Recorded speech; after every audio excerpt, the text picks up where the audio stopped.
E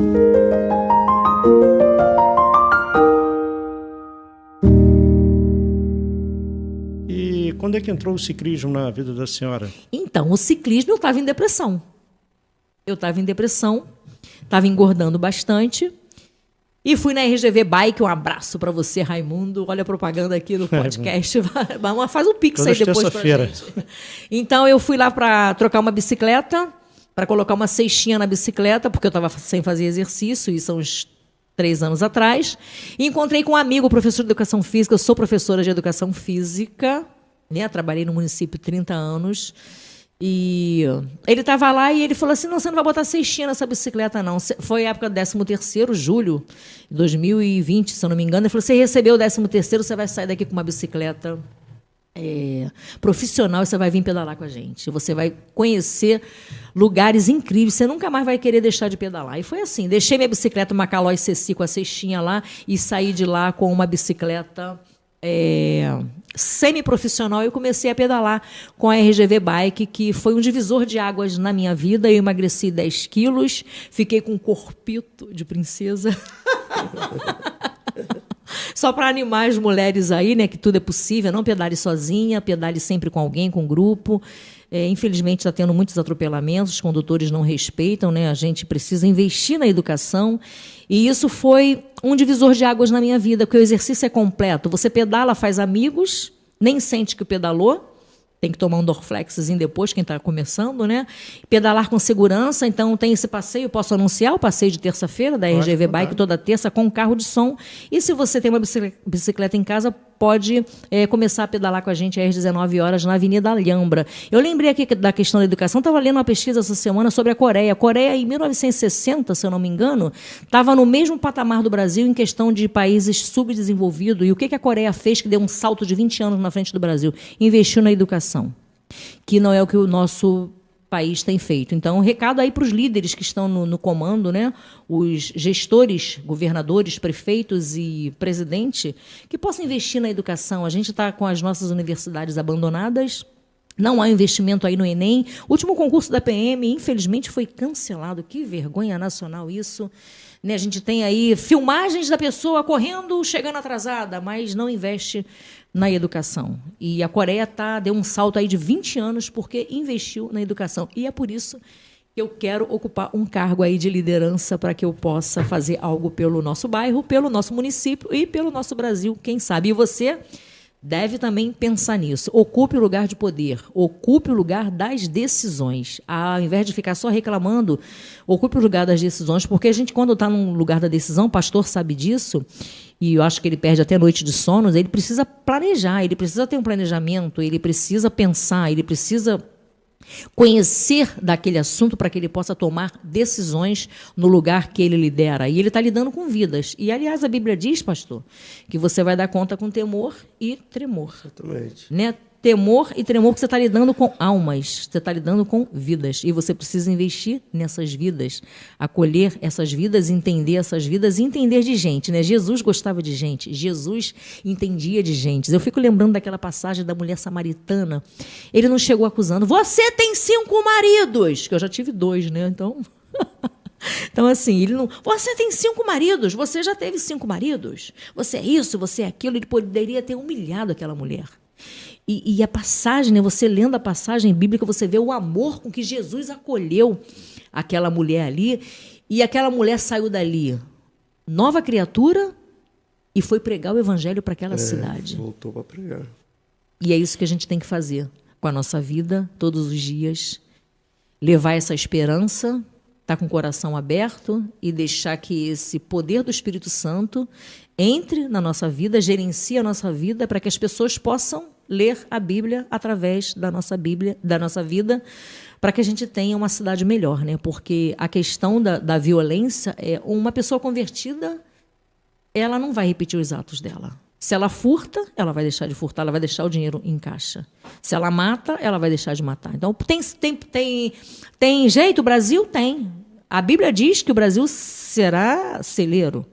E aí me convidaram para morar em Portugal. Vem morar aqui, faz sua carteira de advogado aqui. Até deixei os documentos lá para fazer. Você sai de lá encantada.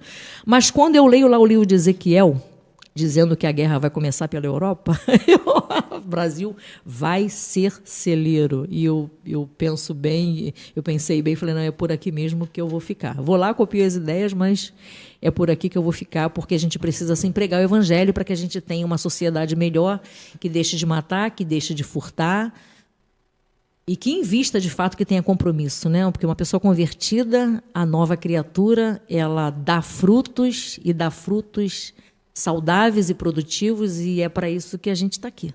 É verdade. A gente está chegando ao nosso final, é uma horinha só, passa muito rápido, e a gente vê, assim, nesse tempo aqui, né, a gente percebeu nesse tempo aqui o quanto a doutora se dedicou, buscou, estudou, investiu, mas que ainda, penso eu, tem projetos e sonhos doravante. Eu gostaria que a doutora falasse acerca dos seus sonhos futuros aí, dos projetos. A gente está finalizando aí, falasse para o pessoal também, deixasse uma palavra de incentivo, de encorajamento, aquilo que Deus colocar no seu coração, depois estaremos orando. A gente está finalizando. Também. Oi? Deixar suas redes sociais também. Então, não posso deixar de falar das minhas redes sociais, né? Na verdade, eu estava na caverna como Elias e falei, eu não quero me envolver com esses problemas aí. Eu já estou aposentada, um salário que dá para eu sobreviver, tenho uma casa própria, já casei com meu filho e tenho meu carro, tenho uma vida livre, posso ir para onde eu quiser. Então, não quero me envolver com os problemas alheios, cada um com seu cada um. E não é bem assim. Deus ele me chamou para continuar apacentando as ovelhas. E ele me chamou para ir para um lugar de poder. E as pessoas falam muito assim, mas você não pode falar de política, misturar política com religião. Claro que não. Só que, infelizmente, tudo é através da política. Tudo através da política. A gente, se pegar a Bíblia para ler, a gente vai ver que as condenações eram tudo em meios políticos.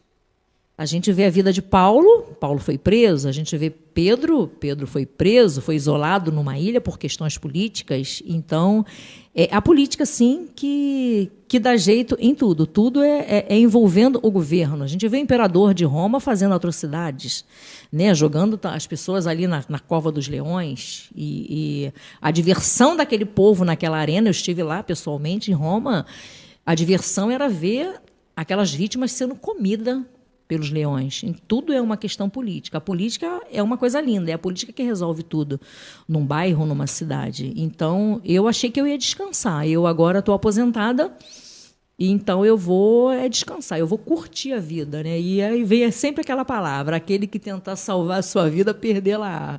Tudo que eu vou fazer, vem sempre um versículo, vem sempre um chamado. Então, a Bíblia diz que os velhos, não estou tão velha assim, né, gente? Mas que os velhos teriam visões, né? Então, a vida do cristão ela não para. Eu acho que o cristão ele não se aposenta. Eu vejo pastores se aposentando, parando, mas a vida do cristão ela não para. Paulo, quando ele faleceu, ele disse o quê? Acabei a carreira, combati o bom combate. Então, eu acho que eu não vou me aposentar. A gente está sempre cuidando de pessoas. Então, meu projeto é cuidar de pessoas. Eu já cuido de pessoas, eu faço esses casamentos coletivos, ajudo essas pessoas a enfrentar a burocracia no cartório, de forma gratuita. Elas realizam os sonhos e você pode ver nas minhas redes sociais, Norli Carline Oficial, que é o meu Instagram, e também o meu Facebook. Então, o projeto de vida é sempre ajudar pessoas. Então, se eu ajudo pessoas sem ter um cargo político, se eu tiver um cargo político, o impacto vai ser muito maior. Porque aí eu vou ter verba para que aqueles projetos eles se desenvolvam e eu ajude mais pessoas.